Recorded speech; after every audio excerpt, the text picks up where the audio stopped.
Hello there everybody and welcome to 10 tips and tricks for caravans in Rimworld. Caravans are really a fickle thing, and I have done my best to share my experiences that I gathered during all the hours that I played Rimworld. It's been a few, and it's all things that will raise the success chances of your people coming back home safe and sound by a lot. So let's get started with number one right away, and I want to talk about the food that you bring on your caravan. The basic rule of thumb here is the longer lasting, the better. So the king of the hill for me personally here is pemmican, because it has an insanely long shelf life. It doesn't bother the people to eat that stuff, and it's a really good travel food. Apart from that, longer lasting foodstuffs are always welcome, but really don't bring fast spoiling stuff like meat or things like that. This can really ruin your experience. Therefore, I've made in many runs a stash of pemmican, so you could use that for yourself too. Number two, it's a little bit less obvious. So the forming of your caravan is very important in terms of timing. So when you want to form a caravan, look at the time of the day and look at the well-being of the people that you want to send. Make sure they are well rested, well fed, and probably not bored. That's important insofar as once your caravan house is in the formation process, once you have told them here to go where and what they have packed up, your colonists will enter a really weird state where their only interest is to get that caravan going. That means if they are low on food and tired, they will do their job tremendously bad. Tremendously bad. So therefore, start your caravans not too late. And also very important, if you want to carry a lot of stuff on your caravan, bring enough people for the job.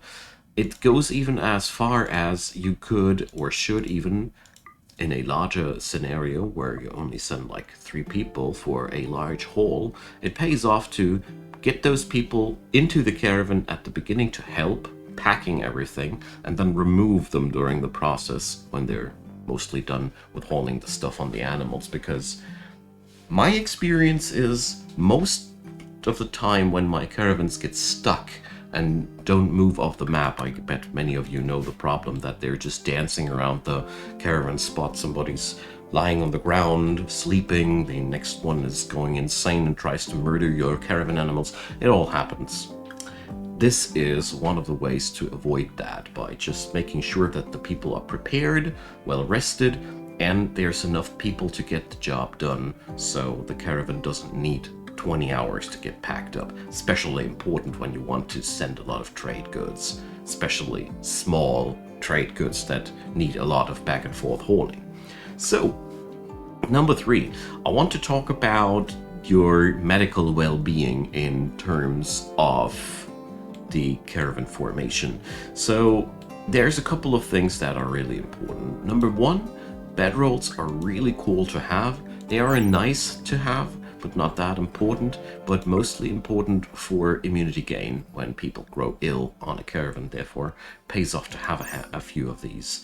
Much more important though is that you pay close attention to have 1 or 2 capable doctors on your caravan, because if anybody suffers a illness or an infection or anything, these people will automatically tend to these wounds. And if your caravan has only incapable doctors, or really people that don't do doctoring at all, this can lead to a catastrophe. Therefore, also worth mentioning, bring those medicine packs, at least herbal meds, better industrial meds. I personally like to have a small stack of these on my caravans to make sure if catastrophe strikes that I'm going to be prepared for those random plague outbreaks on your caravan. So, number 4, I want to talk about the caravan weight in terms of speed. This is really important to note, especially when you're doing something like a trade caravan. So your people all have a carrying capacity, quite obviously. Your animals also have carrying capacities, quite obviously. What's really important to note though is the more you have packed on your caravan, the slower you get. Therefore, trade caravans really benefit from, how to put it, a over providing of carrying capacity. So if you want to carry 200 kilo of stuff, pays off to be able to carry 400 if you want to move fast. Therefore, always pay attention to be as unencumbered as possible if you want to go fast. That's the key to doing this. Number 5 goes into a very similar venue. Some animals have a very interesting stat called caravan riding speed. Horses are the best example for that. So when you put horses into your caravan, they amplify the movement speed of your caravan. Ideally, if everybody has a rideable animal and everything, so you get detrimental effects if you put, for example, here, not for the buffaloes themselves, but if we start putting up cargo on it, it grows slower again. This is a really, really nice trick if you want to just bring somebody to a certain quest. You know, you just want to raid someplace quickly, stuff like that. It's really useful to note that. So keep an eye out on this trait, because that means if you put that animal into your caravan will be faster. So number 6, be battle ready. Never send a caravan that's not well armed and is not brought up, not filled up with enough people that can't fight. I had it in my newbie times that I sometimes made the mistake to send people that are incapable of violence on a caravan. One time it even happened to me that I sent only incapable of violence people, and that was the downfall of an entire caravan.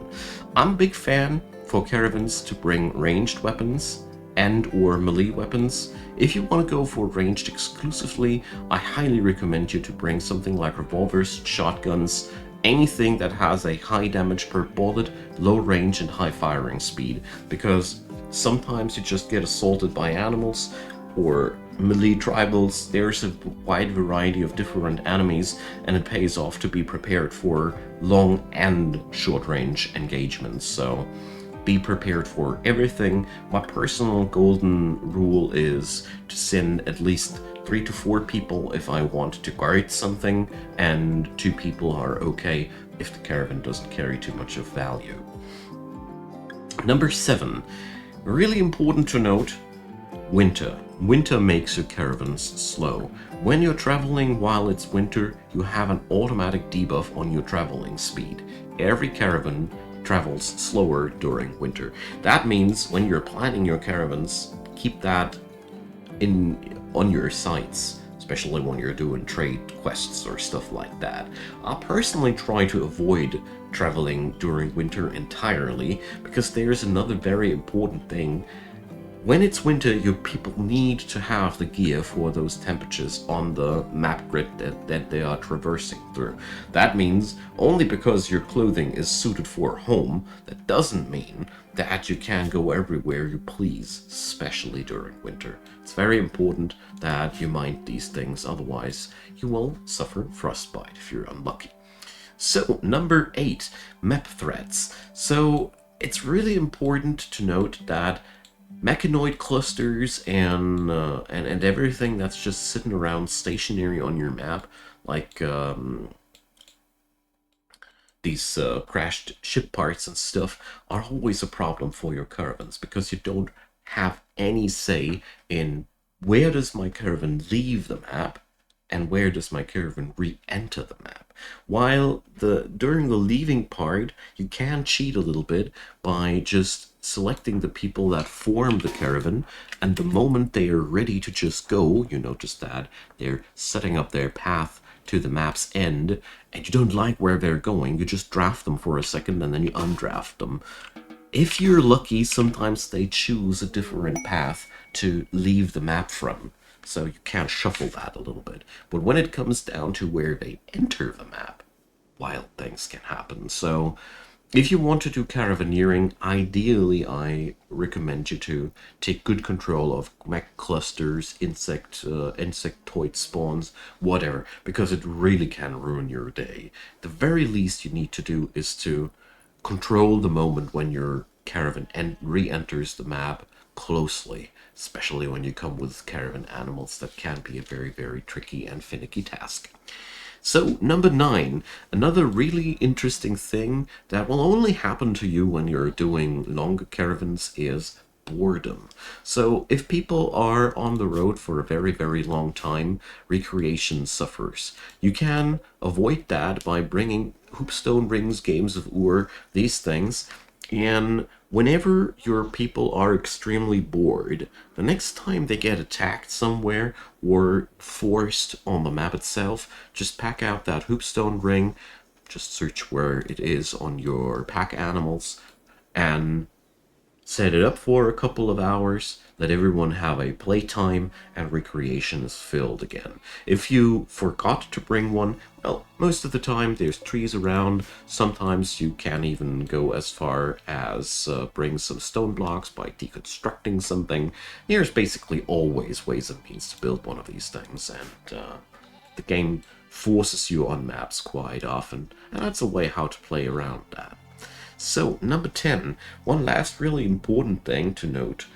The people that remain on the map, they are not they're not in danger, not massively in danger at least. You should always leave at home a crew that can defend the base, no question, but it's important to note that the game will take into account that people have left your map for a while and tone down the difficulty level accordingly.